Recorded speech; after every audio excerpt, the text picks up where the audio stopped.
Indeed, God is great at ang blessing ng Panginoon para sa lahat ng gusto niyang i-bless. Nobody is special to deserve God's blessing, but when you get blessed, you become very special. God's attention is given to anyone, kaya napakahalaga na lagi tayong nakapwesto para yung mga blessing ng Panginoon ating tanggapin. Romans 9:15, the Lord told Moses that He has pity and mercy on anyone He wants to. Mahirap unawain ng hiwaga kung sino ang pinagpapala, paano pinagpapala, kaya napakahalaga na lagi na lang tayong conscious na ang pagpapala ay nanggagaling sa Diyos. Ang pag-aaral natin ngayon, pinamagatan natin, Blessings for Naaman. Isang mahalagang kwento na pwede natin kapulutan ng maraming aral. We ask you, Father, to be our speaker. Give us a simple message that will have very practical applications in our life. At ito mailapat namin sa aming buhay. We ask you, Father, to be our speaker. Use your servant only as your instrument. Bless your people. In the name of Jesus Christ, our Lord, our Savior, your Son, we pray. 2 Kings 5:1. Now Naaman was a commander of the army of the king of Aram. He was a great man in the sight of his master and highly regarded, because through him the Lord had given victory to Aram. He was a valiant soldier, but he had leprosy. So here Naaman that we see was a foreigner to Israel, an outsider. He was from Syria, but blessed by God. And immediately a lesson is very clear that God blesses anyone, anywhere. Hindi limitado ang blessing ng Diyos sa isang bansa, sa isang lahi, sa isang grupo. Ang blessing ng Panginoon ay pwedeng matanggap saan ka man naroon sa mundo, anumang lahi ang iyong kinabibilangan. But though blessed, Naaman had leprosy, at the time a very misunderstood kind of disease, and it was incurable. Parang napakalaking bigat sa buhay at talagang malaki nga na magkaroon ka ng ketong dahil noon ay wala itong gamot at hindi pa nauunawaan ng siyensya o ng medisina. 2 Kings 5:2-3. Now bands of raiders from Aram had gone out and had taken captive a young girl from Israel, and she served Naaman's wife. She said to her mistress, "If only my master would see the prophet who is in Samaria, he would cure him of his leprosy." So itong si Naaman ay general in the army of his king, the king of Aram. At malinaw sa Biblia na binigyan siya ng Diyos ng maraming tagumpay. At dahil sa kanyang mga tagumpay, lalo namang gumanda ang pagtingin sa kanya ng hari, everything was going his way except that he had leprosy. Then one day, ang kanilang mga sundalo ay may mga nahuling bihag. Isa dito, isang dalagitang babae galing sa Israel na naging kasambahay ng asawa ni Aram. This little girl from Israel, this young lady, became a servant to the lady of the house. At sinabi niya, kung ito lamang pong si Sir Aram ay pupunta sa Israel, sa Samaria, magpapagamot sa propeta namin doon, gagaling siya sa kanyang ketong. What we can see here is that this was a very liberal household. Though this was the house of a great man, a slave girl's advice could also be given and heard. In fact, this slave girl's advice would become another blessing in Aram and also very specifically in the life of Naaman. Blessed na nga siya, may madadagdag pang blessing dahil dito sa nabihag na dalagita na nagpayo, sana pumunta na lang doon sa propeta namin para gumaling ang sakit ng kanyang amo. Makikita natin na pwede palang magsalita ang mga katulong sa bahay na yon, pwede magpayo kahit sa kanilang mga amo. So we can see that this type of people, Naaman and his wife, were very good people. Pwede magsalita kahit mga katulong nila sa bahay. 2 Kings 5:4-5. Naaman went to his master and told him what the girl from Israel had said. "By all means, go." The king of Aram replied, "I will send a letter to the king of Israel." So Naaman left, taking with him 10 talents of silver, 6,000 shekels of gold, and 10 sets of clothing. So from the slave girl, the idea to go to the prophet in Israel went to Naaman, her master, and Naaman brought the idea to his master, the king himself. And the king said, "Why not? Go! Papadalang kita, papabaunan pa kita ng sulat para lalo kang pansinin," because at that time, this kingdom was stronger than Israel.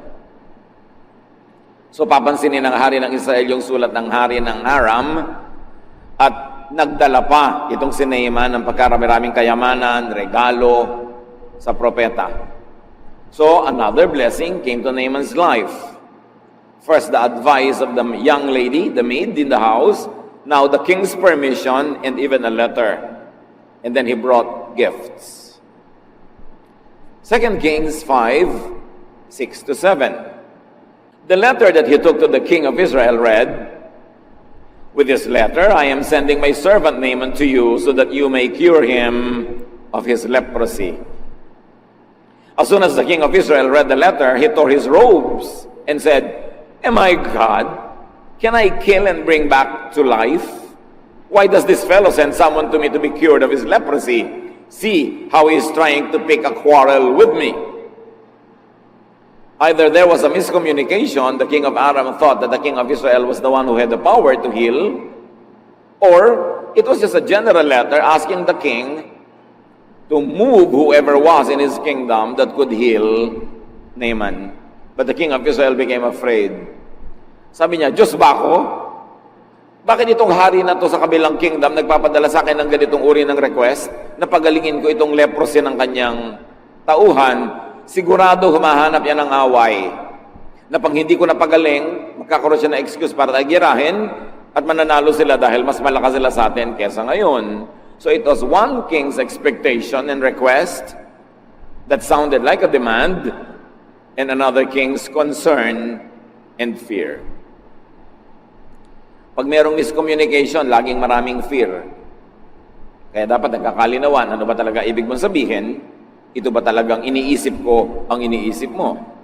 So ninervyos na alarm itong hari ng Israel. 2 Kings 5:8. When Elisha, the man of God, heard that the king of Israel had torn his robes, and to tear one's robe means to mourn, magluksa, malungkot ng sobra, he sent him this message. "Why have you torn your robes? Have the man come to me, and he will know that there is a prophet in Israel." Iba talaga magsalita yung mga God-anointed prophets. Walang pangingimi, kahit hari ang kausap. Sabi niya sa hari, bakit naman kinailangan pang magdrama ka? Bakit kailangan mo pang pilas-pilasin yung mga suot mo? Ba't di mo nalang ipadala sa akin nang malaman niyang hari ng Aram na may propeta ang Diyos sa Israel? Malinaw yung statement, hindi yung hari ang gagamitin ng Diyos, yung propeta ang gagamitin niya. Sabi ni, very indirectly, sabi ni Elisha, nagkamali siya, ba't siya sa hari pumunta? Dapat sa akin. So papuntahin mo na lang sa akin nang malaman nila na kumikilos ang Diyos sa Israel sa pamamagitan ng kanyang propeta. So if we're going to trace the idea, it came from the Lord, of course, but it was, on human terms, from the slave girl. To Naaman, to the king of Aram, to the king of Israel, and now to the great prophet, Elisha. Ang layo ng narating ng idea. So, meron na namang isang blessing. Nakarating sa atensyon ng makapangyarihang propetang si Elisha ang problema ni Naaman, ang kanyang sakit na ketong. But we can learn something along the way. Do not inhibit a good idea, especially if it's godly, no matter who thought of it first. Kahit nakatulong, alipin, bihag ang nag-isip, if it's a good idea, it's a good idea, no matter who thought of it first. Hindi tayo ang may ideya, hindi tayo magkaka-credit, papatayin mo na yung idea. In fact, that idea came from God. We like to think that even the very reason why that girl was captured was to bring her to the household of Naaman to bless him. Like Joseph was a slave in the house of Potiphar to bless the entire empire of Egypt. God could talk to, and God could send and use anyone. Kahit mga taong mukhang mababa ang kalagayan sa lipunan, kung gagamitin ng Diyos, magiging napakamakapangyarihang daluyan ng kanyang pagpapala. 2 Kings 5:9. So Naaman went with his horses and chariots and stopped at the door of Elisha's house. Ang lakas ng dating ni Naaman. Nung dumating siya sa palasyo ng hari ng Israel, bagay yung kanyang retinue, ang kanyang mga wangwang, ang kanyang mga escort, ang mga kabayuhan. Pero nung pumunta siya sa bahay ng propeta, a very humble house, mukhang OA ang dating niya. Hindi bagay itrato ng mga political and military leaders ang mga servants of God that way. Ang lakas ng dating. So bibilhin ba ni Elisha ang drama nitong si Naaman na ang lakas ng dating? 2 Kings 5:10, Elisha sent a messenger to say to him, "Go, wash yourself 7 times in the Jordan, and your flesh will be restored, and you will be cleansed." Hindi hinarap ng propeta ang dumating na bisita. Hindi siya tuminag sa kanyang kinalalagyan, pinalabas niya ng bahay ang isa niyang katulong at sinabi dun sa dumating, "Alam na po kung anong pakay nyo, ang payo, pumunta kayo sa river ng Jordan at ilublob nyo ang inyong sarili 7 beses. Bilangin nyo, lublob, ahon, 7 beses. Gagaling ang inyong mga sakit na yan, kayo'y malilinis." Ikatutuwa kaya ni Naaman ang ganong payo. So in other words, dined man ng prophet yung pomp and pageantry ni Naaman. The prophet was not amused. The prophet was not impressed with the show of force. After all, the show of force is empty, because if he was really powerful, he would not be there seeking the ministration of the prophet. So dapat inilagay niya ang sarili niya sa tamang lugar. Spiritual people should not be too impressed with power or wealth. And this is one of the measures that you can see how spiritual people are. How they not get too impressed with wealth or power. Because they are tuned in to another dimension, to another power, to another vision, to another world view. 2 Kings 5:11. But Naaman went away angry and said, "I thought that he would surely come out to meet me, stand and call on the name of the Lord his God, wave his hand over the spot, and cure me of my leprosy." This was the way of the pagan priests. Ang inaasahan ni Naaman, isang magandang show. Sabi niya, yun lang. Hindi ba niya kilala kung sino ako? Ang lumabas lang dito sa akin katulong para sabihin lang maglublob ako sa ilog nila. Hindi man lang siya lumabas. Ang inaasahan ko, lalabas siya. Titindig siya ng buong tikas at buong lakas siyang tatawag sa kanyang Diyos. Wawagayway niya ang kanyang kamay and instantly gagaling ako. Yun ang mga drama kasi ng mga pagan priests na nakasanayan nitong si Naaman. Hindi niya alam yung understated style of really spiritual people. Hindi niya nagustuhan na hindi siya hinarap. 2 Kings 5:12, "Are not Abana and Pharpar, the rivers of Damascus, better than all the waters of Israel? Couldn't I wash in them and be cleansed?" So he turned and went off in a rage. Sabi niya, Jordan, ilog ba ang tawag mo dyan sa kaprasong kanal na yan? At talaga naman, kung i-compare nyo ang Jordan sa mga ilog ng Damascus, para lang talagang maliit na kanal, puro paputik. Alam nyo ba, pag tumungtong ka sa Jordan, aahon yung katakot-takot na putik. Aesthetically, hindi naman talaga siya big deal na ilog. Naging big deal lang, yun lang naman kasi isang ilog ng Israel. So sabi nitong si Naaman, hindi pa ba sapat ang magagandang ilog namin sa aming bayan? Na mas maganda pa kahit pag samasamahin mo lahat ng tubig sa Israel? Hindi ba ako pwedeng doon na lang maligo at malinis? Galit na galit siya, nagdadabog siyang tumalikod at umalis sa kanyang kabayuhan. It was a grand entourage, a pompous arrival and entry. It was a high, ceremonious expectation that he had in his heart, and a most unusual, non-event treatment from the prophet. There was a raging disappointment and an exit. There was ranting of injured pride. Naturally, if you're used to attention, especially to earthly, worldly attention, you would want to expect that from everybody, but never expect it from spiritual people. Not that they are snobbish, it's just that they are not impressed. Because they are tuned in to other things that are spiritual. And perhaps that's the medicine that Naaman needed. A humbling. Dahil matagal na siyang hindi na-humble. And this is the way of some rich people today. The very rich, the very so-called educated and prominent churchgoers, they also want and demand such attention. This breed of people are still alive and well. Umalis siya, pinakinggan niya ang kanyang damdamin, ang kanyang dabog, pero umalis siyang may sakit pa rin, di pa rin siya gumaling. So umuwi siya sa kanyang bahay, inaasahan ng mga katulong niyang mananampalataya na galing na siya, pero nakita, ay may leprosy pa, walang nangyari. Sabi niya, anong nangyari? 2 Kings 5:13, Naaman's servants went to him and said, "My father, if the prophet had told you to do some great thing, would you not have done it? How much more then when he tells you, wash and be cleansed?" Again, these servants had the freedom to speak out.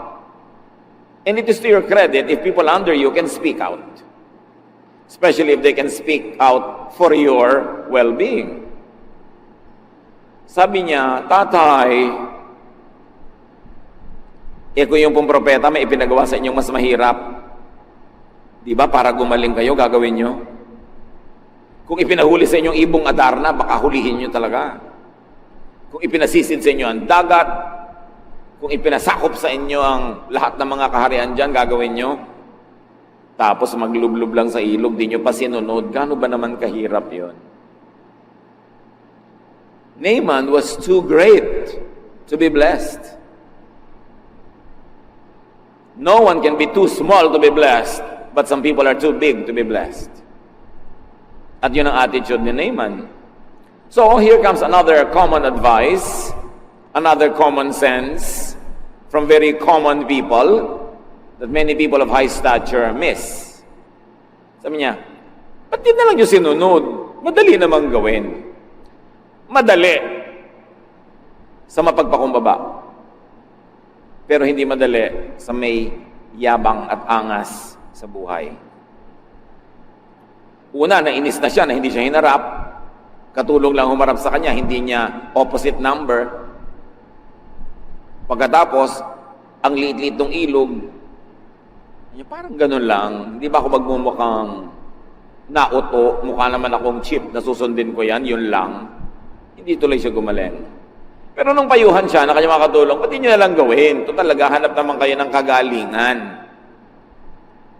2 Kings 5:14, so he went down and dipped himself into Jordan 7 times, as the man of God had told him, and his flesh was restored and became clean like that of a young boy. So malinaw na Diyos ang nagpagaling. Not because of the river, not because of the grandness or beauty of the river. In fact, he was healed in spite of the river. Kung papagalingin tayo ng Panginoon, meron ba naman siyang papayagang umagaw ng kanyang kalwalhatian? Baka mapagkamalan mo pa yung magagandang bato, yung malinis na tubig, yung magandang lugar ang nagpagaling sa iyo at makalimutan mo ang Diyos. Kaya kinailangan isang simpleng lugar, isang napakasimpleng maliit na ilog para malaman mong hindi naman talaga yung ilog ang nagpapagaling. Humble deference to and obedience to wisdom yielded a great result. Healing at may bonus, youthful looks. Hindi lang siya gumaling, nagmukhang bata pa. Humility pala ang gamot. At kung humility ang gamot, alam nyo kung ano ang sakit. Sabihin nyo sa katabi nyo kung ano yung sakit. Pride, di ba? Ang sakit pala ni Naaman, pride. Kaya ang sagot ng prophet, dinedma siya. Kasi kung inestima mo yun, nagkandara pa ka, lalong yayabang. Hindi naman sa minaliit siya o minalang kwenta, pero ang kailangan niya, humbling eh. Yun ang gamot na kailangan niya. Kaya pala siya pinalulubog 7 beses, ba't hindi na lang 1 beses? Di ba kailangan humble ka para magpalubog-lutang ka doon? Kailangan may humility ka. Para kang batang sumunod na lang. But unless you had a childlike faith, you will never really receive much from God. As soon as he listened to the advice of his servants and did such a humbling thing as dipped 7 times in that muddy river, he got healed. It's the Lord, not the river, that healed him. So huwag kayong magpadala sa mga racket ng mga deboteng tubig na galing sa Jordan. Mga deboteng langis na galing sa Holy Land. Anong holy doon? May holy bang land? Land cannot be holy because land is non-living. And only the living are capable of righteousness or sinfulness. Walang holy land. Gimmick lang yan ng tourism. But if you like to visit for the historical value, good. Pero huwag kayong papauto na holy land.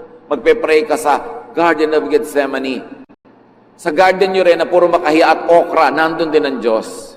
Hindi nyo kailangan pumunta doon para mag-pray. Pero kung gusto nyo makita, not bad. Pero kayong pauto sa mga holy land, holy oil, holy water. Walang ganun.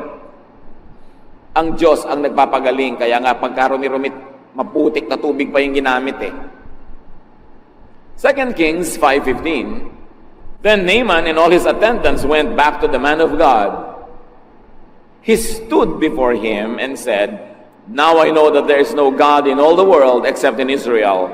So please accept a gift from your servant. Mula sa bahay, nagpunta sa ilog ito, malayo yon ha. Naglubog-lubog siya doon at nung gumaling, hindi mo na umuwi, tumuloy sa bahay ng propeta minus the pomp and pageantry. This time, bumaba na siya sa kanyang kabayo, tumindig siya sa harap ng bahay ng propeta hanggang nilabas siya. May natutunan si Naaman. Dapat mong ilugar ang sarili mo before the man of God. Huwag kang magyabang dyan. Dahil hindi naman ikaw yung man of God, siya. At siya nga hindi mayabang eh. So humility, recognition, and gratitude ang nakita natin na isinunod na ginawa nitong si Naaman. A clear expression of thankfulness, he brought a lot of gifts. Kailangan, yung pagtingin sa ilog na to should not be a source of misplaced national pride. Hindi dahil sa Israel nangyari yon, hindi dahil sa ilog na yon, kundi dahil sa Diyos. Dahil alam nyo, nung panahon na yon, napakaraming may ketong sa Israel, walang pinagalingang Diyos ni isa. Sa katunayan, sabi sa 2 Kings 5:16, the prophet answered, As surely as the Lord lives, whom I serve, I will not accept the thing. And even though Naaman urged him, he refused. Hindi tinanggap ng propeta ang mga regalo. It was a dignified and polite refusal befitting an anointed prophet. But you should take note that Elijah's refusal must have had a context. Siguro may dahilan na hindi natin alam, hindi na ipinaliwanag sa Biblia, may dahilan. Baka yumabang na naman tong Naaman pag tinanggapan mo ng regalo. Pag yumabang siya, baka bumalik yung ketong niya. Kasi yung pala ang gamot sa ketong niya, humility. Pagka na naman tinanggapan, baka lumaki ulo. Marami kasi nagre-regalo, pero pag tinanggap mo, para ka na niyang property dahil naregaluhan ka na. Pagka ganun, huwag mong tanggapan dahil may strings attached. Elijah's refusal is not to be considered to be an be-all template for all situations. There are gifts coming from grateful hearts and humble behavior that are good to be received. Pero dapat discerning ka. Kumisan yung gifts kasi binibili mo na yung tao. Nabigyan mo lang, tinanggapan ka lang, kala mo ka na kung sino mag-demand. Yun ang hindi dapat tinatanggapan ng gifts. So ayaw tanggapin ng propeta yung mga regalo. After all, hindi naman niya kailangan. Simple lang ang buhay niya. So hindi niya kailangan yung maginto na yon, yung mga damit na yon. Hindi naman siya maraming mga events na kailangan niya yon. So hindi niya tinanggap.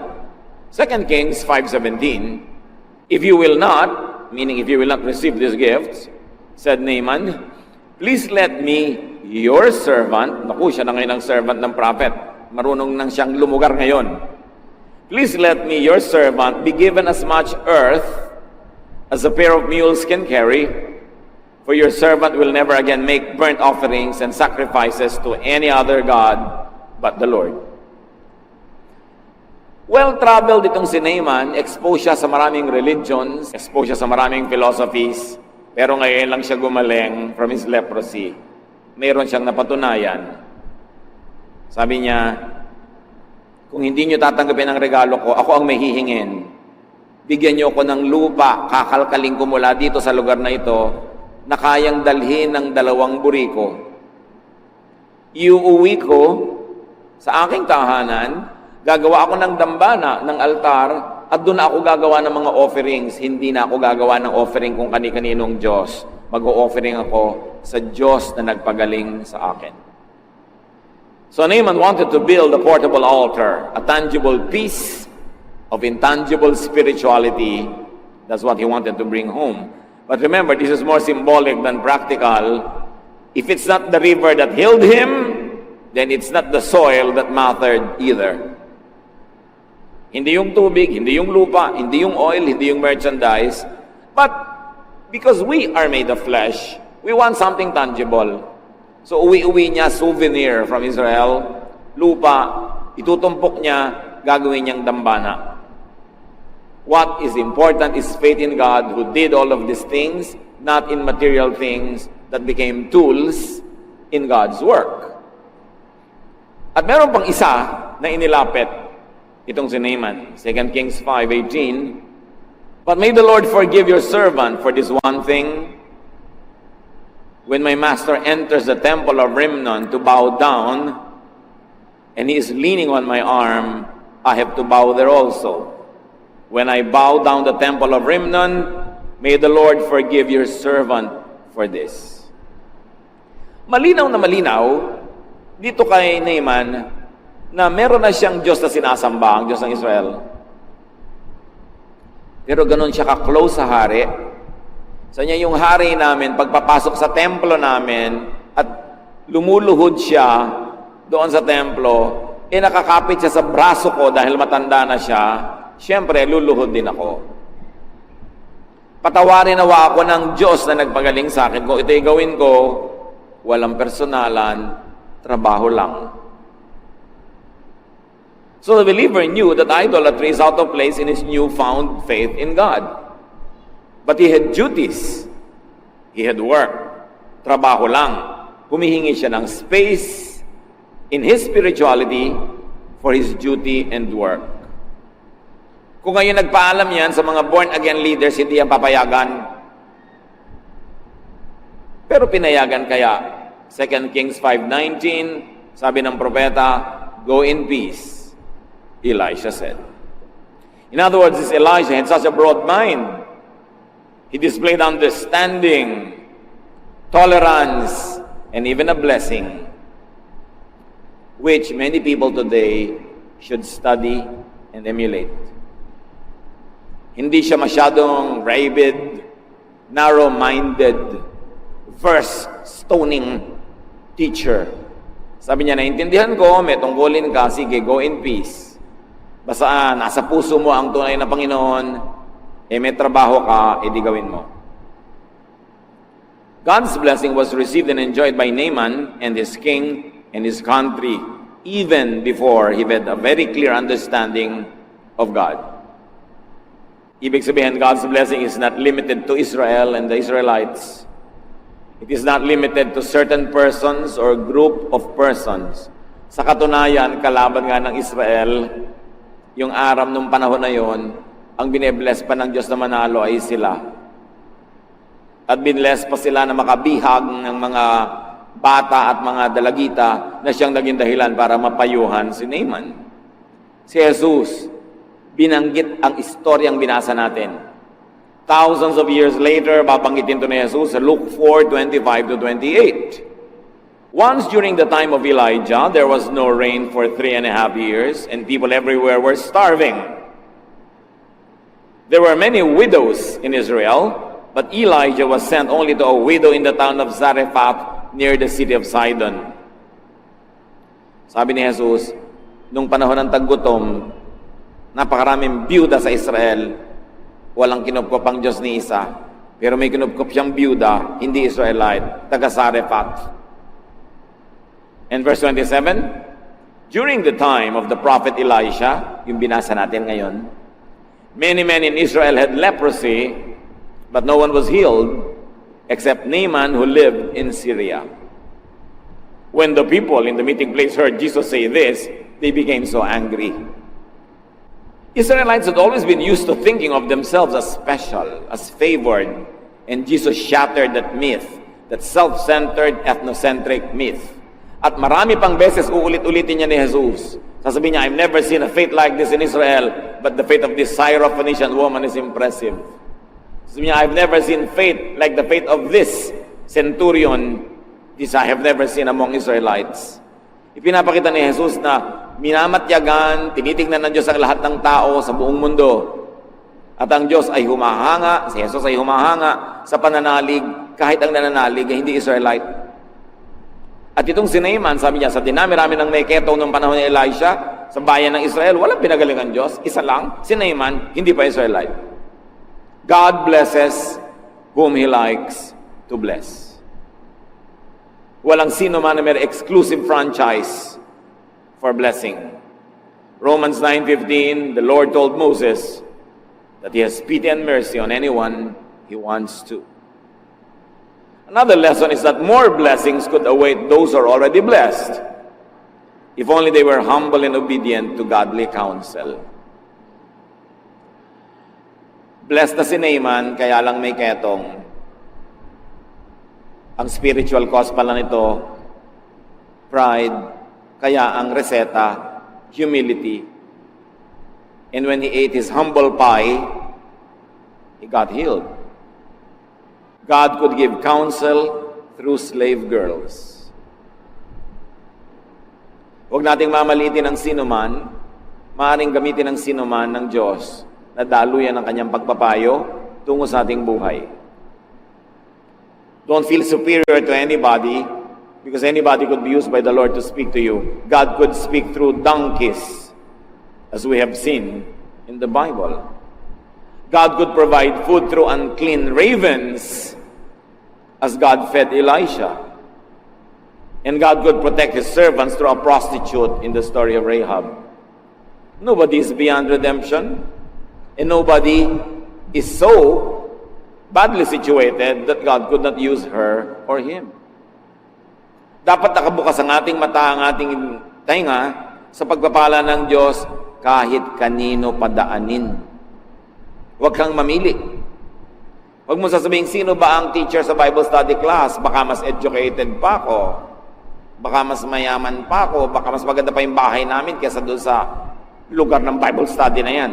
Walang ganong-ganong yabang na dadaling ka pag lumalapit ka sa Diyos para gumaling ang iyong mga ketong at lahat ng tao may leprosy. Iba-iba lang. Yan napakahalagang suriin natin mga sarili.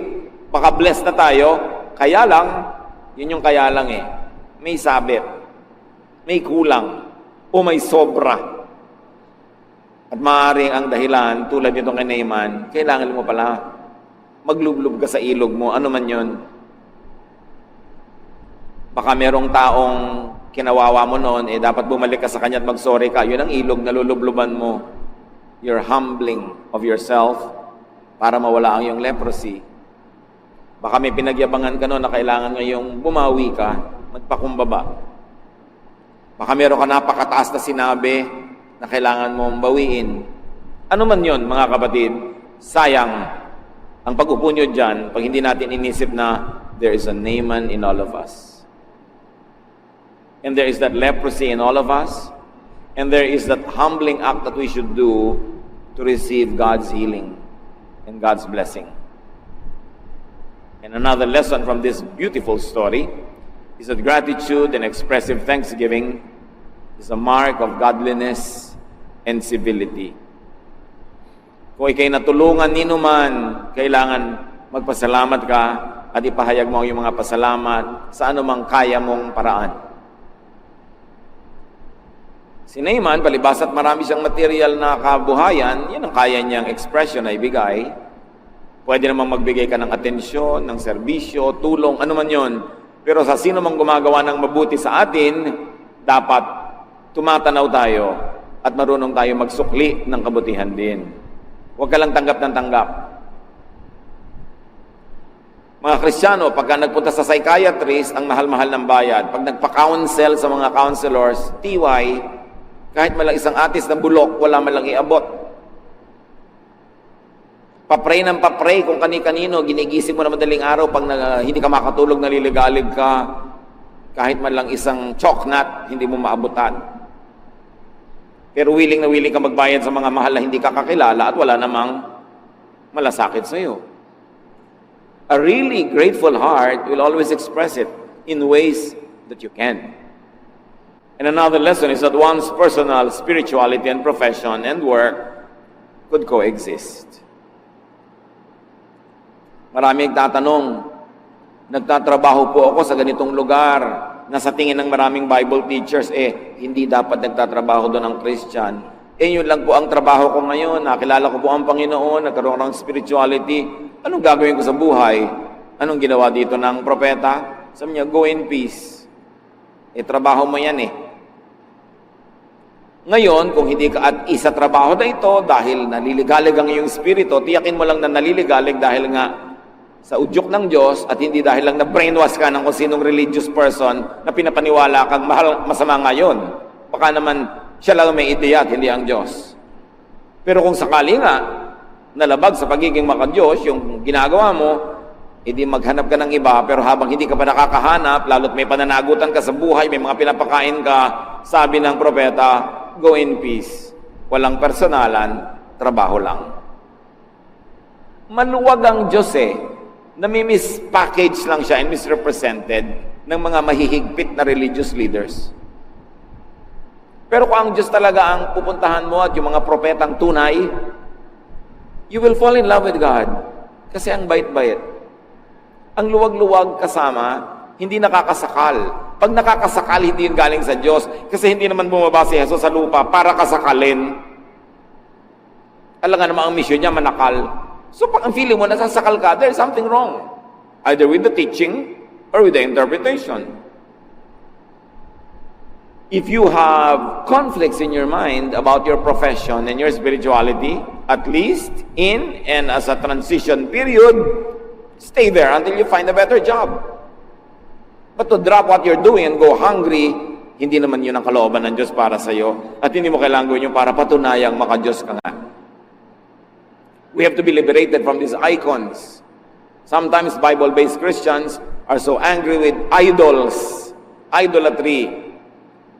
Yung mga idols made of wood, of stone, of steel, of whatever. But Bible-based Christians also have many idols. And what are these?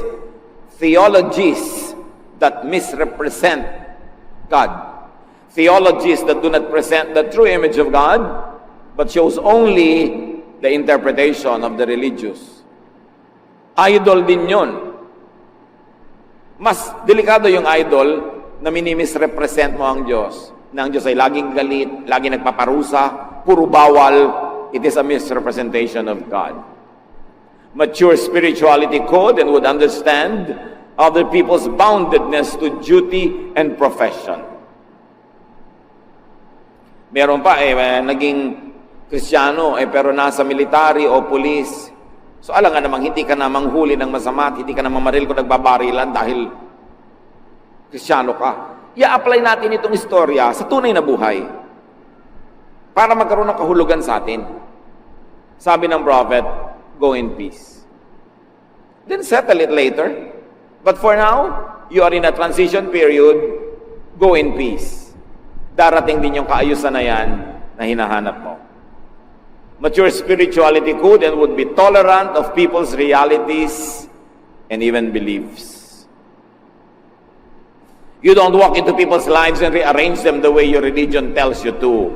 You respect people and you let them process their spirituality in their time, at their pace, in their context. Naaman was a believer, though not fully aware of it. Maraming mga tao naniniwala sa Diyos, hindi lang nila alam na naniniwala pala sila, pero yung kilos, asal, gawa nila, nagsasabing mananampalataya sila. Kaya bine-bless ng Diyos si Naaman. May kulang lang yung inayos, the humbling part. But in all other aspects of his life, he was already blessed. Marami mga mananampalataya, hindi lang articulated ng theology sa kanilang pananalig nila sa Diyos. At kadalasan, makikita nyo sa Biblia, dinadala sila ng Diyos sa mga taong makakapagpaliwanag ng kanilang isip at makakapag-fine-tune ng kanilang pananalig. Ginawa niya yan kay Cornelius, ginawa niya yan sa Roman centurion, at ginagawa ng Panginoon sa sino man na meron ng likas na pananalig sa Kanya, inilalapit niya lalo sa Kanya at gumagamit siya ng mga instrumento. What is your leprosy that could be healed by listening to a humble person's advice, that could be healed by humbling yourself and by dipping in your own Jordan River? Panginoong Diyos, turuan niyo po kami na ilapat ang kwento sa buhay namin dahil hindi naman dekorasyon ang kwento na ito. Ito'y tungkol din sa amin. Bigyan niyo kami ng spiritual eyes. Give us spiritual eyes to see who we are in this story so we can benefit from it. And we pray, O Lord, that as Naaman benefited from enlightenment, you will give us that enlightenment so we could do what should be done, correct our lives, and get more blessing from you and glorify you more in our lives. Pagbulay-bulayan natin ang kahulugan nito sa ating buhay at nawa ang ating kani-kanyang mga leprosies pagalingin ng Diyos sa ating pagsunod sa Kanya at pagsunod sa makadiyos na payo. Dear Lord, as your people humble ourselves before you, enlighten us so we could learn from this powerful story.